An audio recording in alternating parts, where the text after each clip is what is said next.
Okay, once again, we are talking about anthropology. That is the study or the understanding of the human person. Last time we talked about the human being a union of body and soul, the material and the formal principles of the human person coming together, not to make a kind of duality of natures, but a single human nature. Now, today we will be talking about a certain kind of duality, and that is the duality of the sexes. That in the beginning, God made man, female, and male.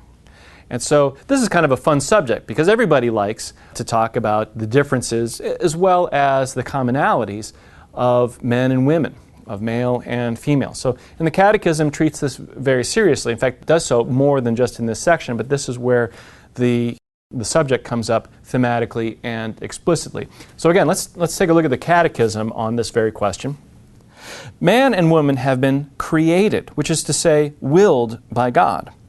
On the one hand, in perfect equality as persons, on the other, in their respective beings as man and woman. Being man or being woman is a reality which is good and willed by God.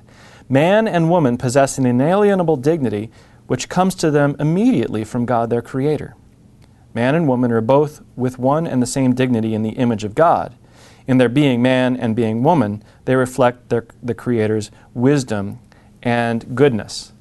And so, two points are made here.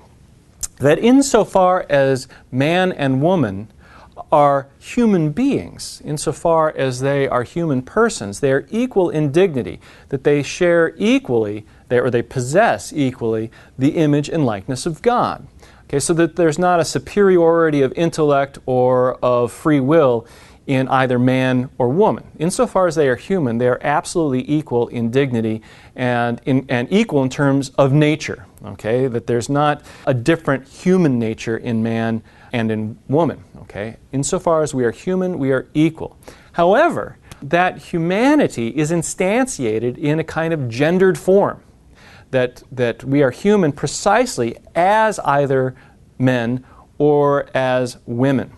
And that difference is not somehow incidental to being human, okay? That is also constitutive of what it means to be a person, okay? Now, in our own day and age, that's something that has, come under fire in a way, as though being a particular gender is somehow really incidental to what we really are, somehow. So we speak sometimes now about transgendered persons, or there are people that get sex change operations as though your gender could really be changed.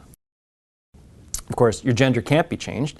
If you have a sex change operation, you're just a disfigured whatever you used to be. So if a man has an operation to make him ostensibly female, he's a disfigured man.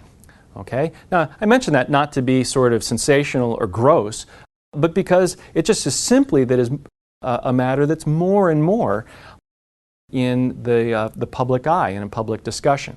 So being a particular gender is an essential component of our identity. It's not something that we can just sort of try to change, not that you can, but to try to change according to our own whims or our own feelings. All right? That I am born a man, and that no matter what I do or what I might otherwise think, I'm a man. In the same way that one who is born female is, regardless of whatever they may think about themselves, whatever they may do to themselves physically, they're always female. That's the sort of human person that they are. Now let's take a look at paragraph 371. God created man and woman together and willed each for the other. The Word of God gives us to understand this through various features of the sacred text. It is not good that man should be alone, says God. I will make him a helper fit for him. None of the animals can be man's partner. The woman God fashions from the man's rib and brings to him elicits on the man's part a cry of wonder, an exclamation of love and communion. This at last, he says, is bone of my bones and flesh of my flesh. Man discovers woman as another I, sharing the same humanity. Okay, so that human beings are meant, that men and women are meant for each other, that we become fully male or fully female in relation with the opposite sex. Okay, that we are meant to be in communion with each other.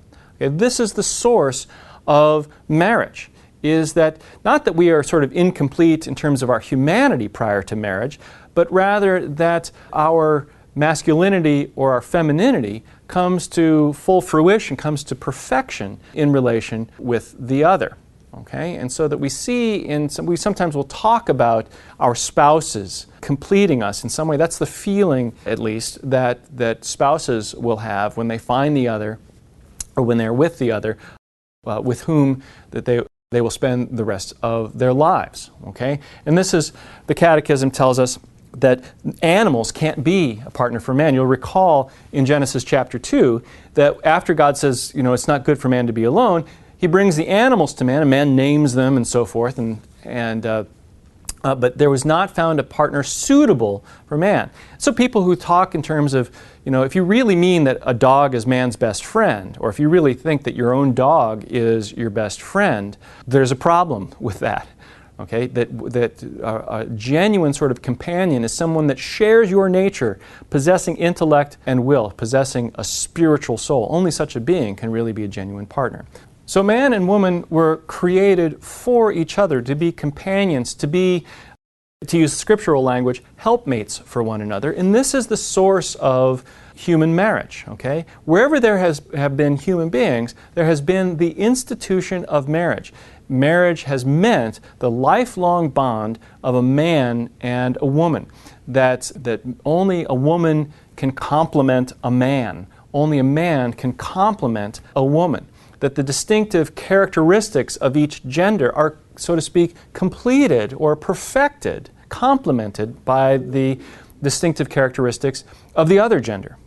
It doesn't make any sense to speak of the companionship of two people of the same gender as being a marriage. Why? Because you don't have complementary gender-related characteristics. Okay? You have the same gender characteristics in both persons. There can be friendship and so on, companionship, but there's no reason that there would be a marriage, because a marriage brings together in a lifelong union the complementary genders of male and female. So I want to draw your attention to a corollary of that, and this is also, it's not just simply that you bring together the distinctives of male and female, but male and female, because that's rooted in our bodily nature. Only the combination of male and female can give life, that can procreate. And of course, an essential element of marriage is that it makes possible the procreation of children. Okay? That the genderedness, the complementary genders, are what make the propagation of human life, the procreation of human life, possible. So any kind of definition of marriage that excludes the possibility, the natural possibility of procreation, is not a true or a complete definition of marriage. Now, much more could be said about the relationship of man and woman, and we'll be bringing up some of those elements as we go along in these lessons, but we'll have to bring it to a close for this lesson. We'll see you next time.